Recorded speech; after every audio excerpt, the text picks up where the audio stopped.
galing dito yung mga matatanda, na alagaan talaga nila.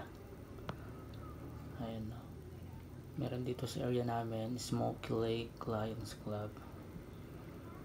Sila yung mga nag-aalaga dito.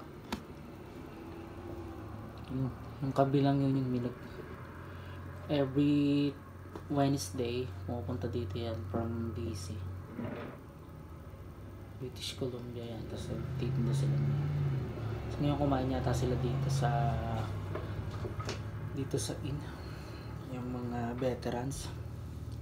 May service sila, oh. Galing, diba?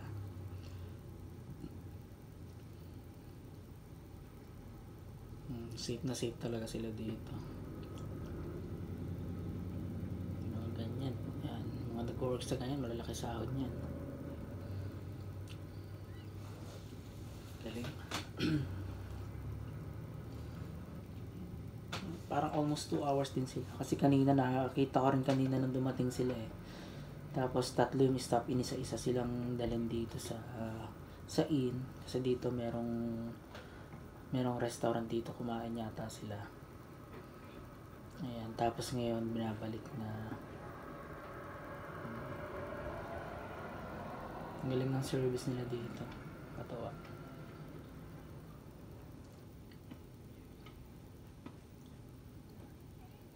Ganda rin kuhaning course dito eh.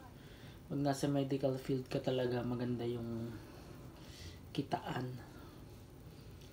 Tsaka yung benefits na makukuha mo sa government. Not only for you but also to your family as well. So talagang pag nasa medical field ka, napakaganda ng benefits mo. Pati kikitain mo. Ayan, yung nasa kanan naman, maya marami na naman pipila dyan. Mga fresh fruit, ang tinda nila. Ayan, naglagay sila ng banner dyan. Apricots from BC. Mga tinda nila, cherries, nectarines, strawberries, peaches, yan. Halos every week, every Wednesday, iba-iba yung fruits nilang dala. Mas mura siya compare sa pagbibili ka sa mga grocery store dito. Ganyan lang sa tapat ko, kaya nag-enjoy din ako kapag nandito ako, kapag off ko, kasi maraming events, maraming activities, maraming happenings kang mapapanood. Nakikita mo siya isa-isa. Ayan, tapos may mga tourist din pupunta dyan, magpapapicture sa pumpkin park, ganan. Kanina ang dami nagpipicture na naman dyan eh. Tapos this coming October, yan, merong pumpkin festival dito. Naabang-abangan ko din yun. Kanina medyo mahangin, ang dami ng ano bang tawag doon, yung lumilipad na parang cotton. Parang galing siya sa grass, tapos pag nahanginan siya, nag-iwahiwalay siya.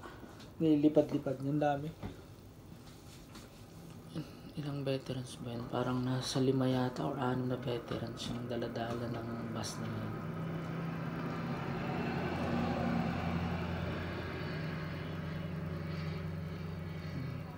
Ng benefits ng mga veteran dito. Yun yung mga taxes na binabayaran na makikita mo talaga. Especially kapag kailangan. Especially syempre, pag regarding sa health, diba? Mas kon talaga.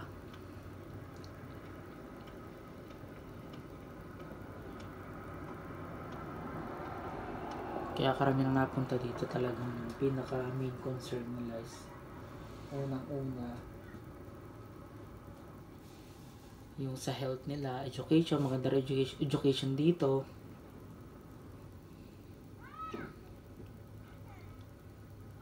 Ang dami ng benefits, kaya hindi mo mararamdaman yung binabayaran mong tax, at saka may tax return din naman, bumabalik din naman yun.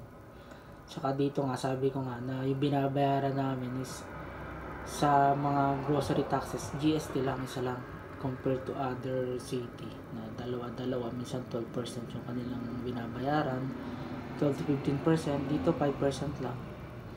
Tapos kung lang yung population namin, 1,000 plus lang, ganun lang. Ayan, palis na.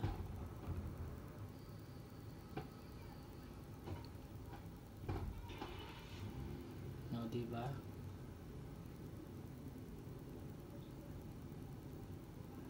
Alis na sila. May passion na yung mga veteran ay kain na. Mischedule yata sila ng pag ganyang lalabas. Ang galing eh. Ngayon ko lang nakita yan.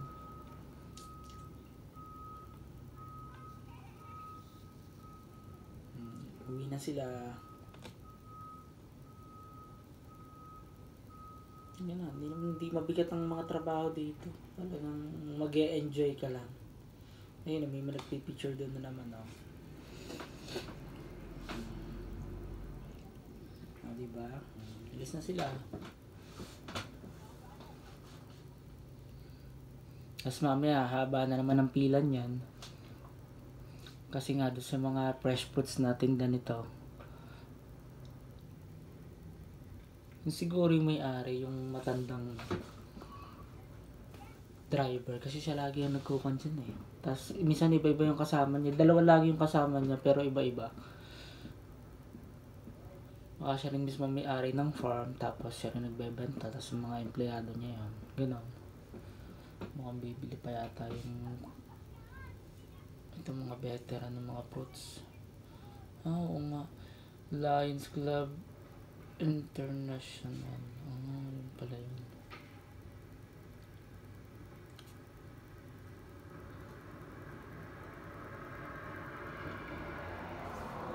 Paalis na sila.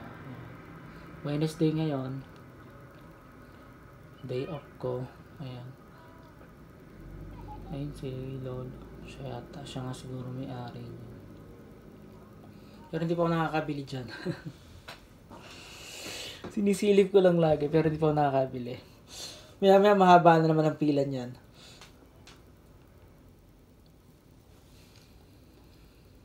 Puro fresh fruits, ang galing eh. Madali nga naman kitaan yan. Nahanap lang siya ng pwesto. Eto magandang pwesto tong sa may park kasi nga ito yung talagang tourist point. Diyan din nagpapark yung mga sasakyan na kakain dito. Mag-iisi dito sa inn. Kaya maganda yung pwesto niya. Parang 1 to 2 hours lang siya mag-i-stay dyan. Tapos alis na ulit. Tapos next Wednesday, balik ulit. Ganun ulit. Ang galing, diba?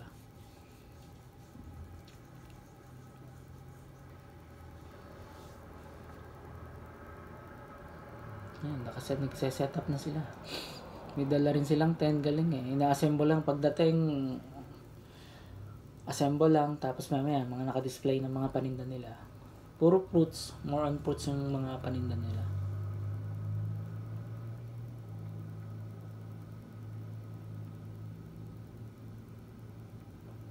Ayan, sa mga nagbabalak pumunta dito sa Canada, yan, ganyan po dito.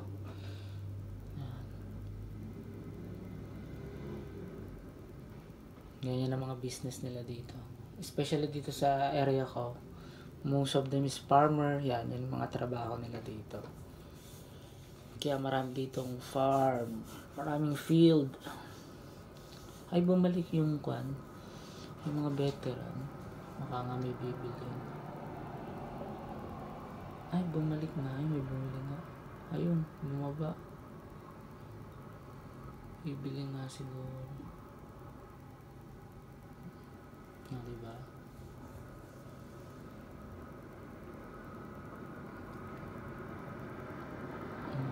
Baka nagpabili yung mga veteran. Mga fresh fruits kasi. Galing eh.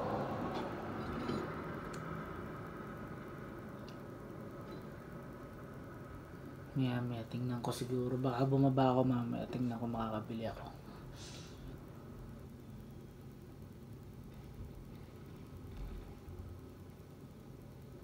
So yan, update ko na lang ulit kayo mga kapips. Thank you for watching this vlog. See you soon again. Tingnan ko, baka makabila ko baka bumaba muna ako. Okay, bye bye. Thank you.